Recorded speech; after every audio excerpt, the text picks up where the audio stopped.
Hey, kia ora whānau. How's it going?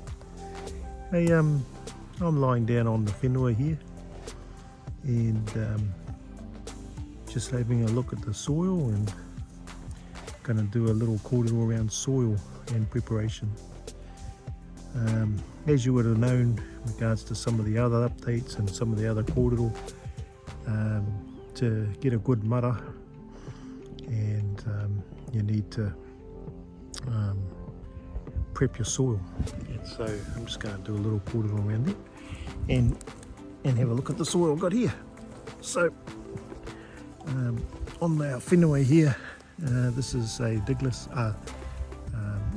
garden where I've laid on the top, and I'll show you soon why I've done that. I have like this bed here. This bed here, I started digging it, and well, sorry, I didn't start digging it. I started layering materials so that I could get soil that looks like that. And so you've got bark, you've got some compost, you've got mulching bark on top, you've got food waste, you've got cardboard. And so I'm just going to talk about what I've done here and just give you a bit of an idea. So the health of your soil is really the big thing for growing good kai, and different nutrients. Plants need different nutrients in the soil, and often the leaves will tell you if it's lacking in something, and there's plenty of information on the YouTube about that. But for general purpose gardening, you want to make sure that you're going to put your seedlings or your seeds into rich soil as much as possible. So the papakainga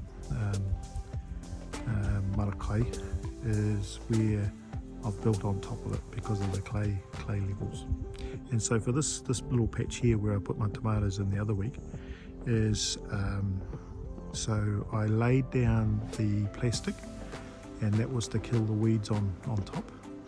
And then when it came time to put on the compost, and then I put on mulching bark on top of the compost, I first laid down cardboard. Well, actually, on this particular bed, because I knew what I was going to grow in here, I laid cardboard, and then I had food scraps, and then I laid on top of the food scraps the compost. And I just got that from the local garden store, bags of compost, and then just laid it on top. And then on that I laid in the mulching bark on top. And I've said before in other parts, and I won't necessarily go into in detail, but the mulching bark was firstly to suppress the weeds. But I had already suppressed the weeds by putting down cardboard right on between the whenua and the materials that I was introducing, knowing that either the newspaper or the bark, the cardboard would break down and start adding in nutrients. The food waste would encourage the worms to do things and eat away. So now I've got this. I've actually got this kind of soil here where the bark is broken down, and mixed with the compost I put in, the cardboard and paper is broken down, and the food waste is broken down as well. And if I actually dig a bit deeper, you'll see that now even there's a bit of plastic there. Didn't get all the tape off but you'll now see that the clay that was at the bottom is now starting to, so you see the soil, see the clay in there. If I had just dealt with the clay, it wouldn't break up like this. It would get quite sticky, like a model clay that you could mold things with. that kids would do so. So now what has happened is that the breakdown of the compost, the cardboard, and the mulching bark is now started to go deeper into the soil, and this is where the worms start doing things. The worms start aerating the soil as well, because the soil actually needs to breathe. So yeah, it's now got. I've actually now got quite a deep. I've got quite a deep level of soil between the see how it's now, and I'm going to show you soon, the clay part. See how it's now is turning more into a dirt as opposed to a clay, so that the combination of adding things, and look at that, there's a little worm, you can see that little worm. I'm just going to put it back in the hole, and so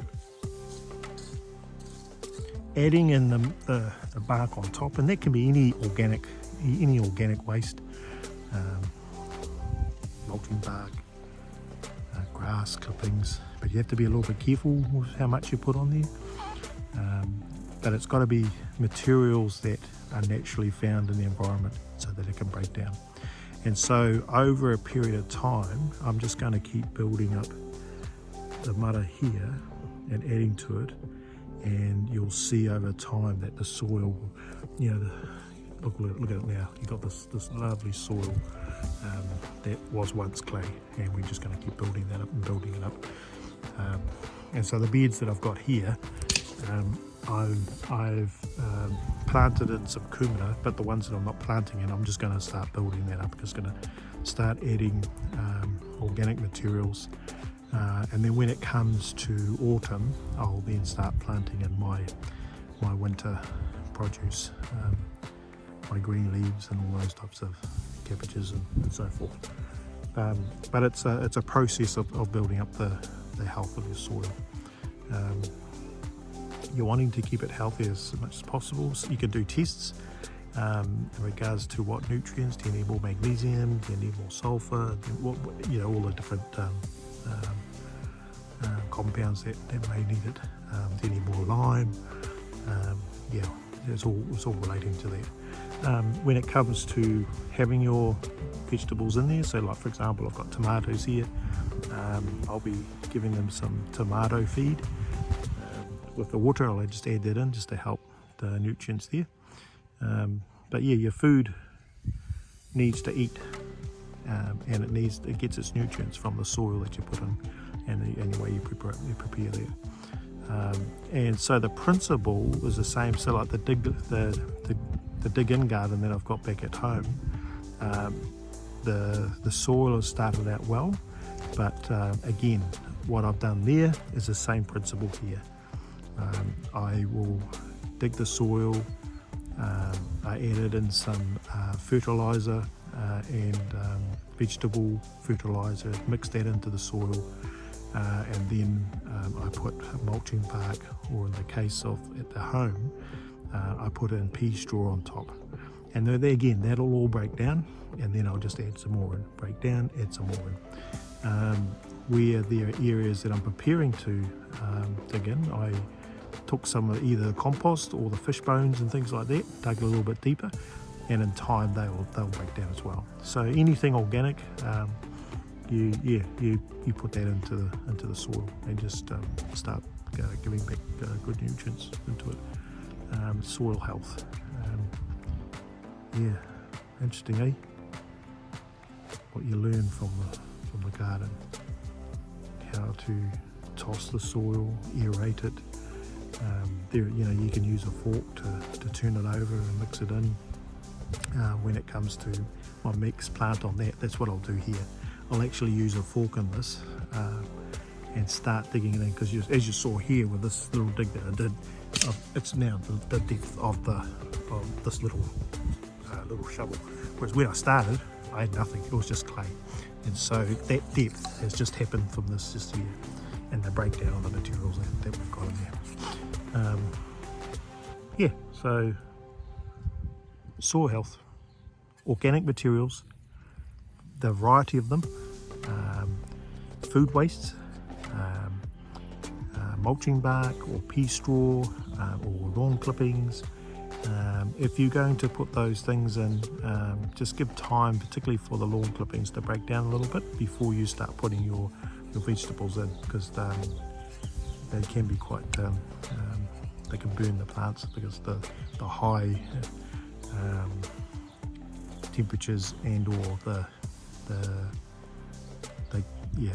ability for them to break down, they take a lot of energy, and so that can actually affect the plants as well. Get your soil from a trusted provider. You don't want soils that's got seeds or weed seeds in it. So yeah, just be mindful of where you get your materials from. If you're going to use like horse manure or other types of manure, don't put fresh manure in. Let it sit for a bit and break down in itself. Again, it'll be too toxic for the soil if you're going to straight into planting. So those types of things, what you might want to think about is, once you've done your summer harvest, before you do your winter planting, you might put that in, dig it in, and let it break down a little bit in preparation for the next season of things that you're going to plant.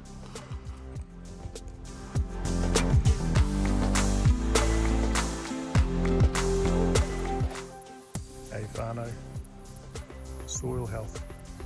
Here's a good example of the different layers of soil. We talked about here how we had flooding and water drainage off here. Can you see the two different colours? The lower colour, the lighter yellow, and the brown. So this is an example of the variation of the soil that we have here.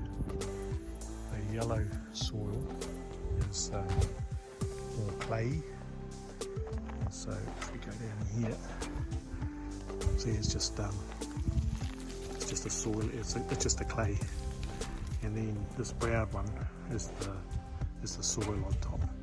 But even there, you know, it's not. See how it's really brown and dry, and actually it doesn't look very healthy compared to what we were looking at before down in the garden. So I planted on top. I did break up the soil down there, I mean, to allow the worms to go down and come up and so forth, but effectively you won't grow your vegetables in that layer there, this yellow layer, it's just clay. There's nothing in there that's going to help your garden. Hence why you have to add nutrients in there. In some ways this is kind of like ko mate te one. The soil is dead, and in fact the soot this year, there's an estimate that we had a ton of soil get washed down here, and the soot has run out there and under the house.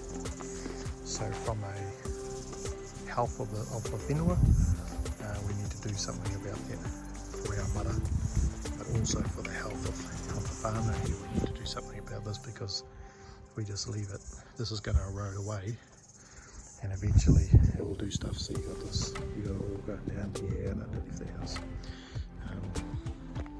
But yeah, this is a good example of, to grow a garden, you won't grow.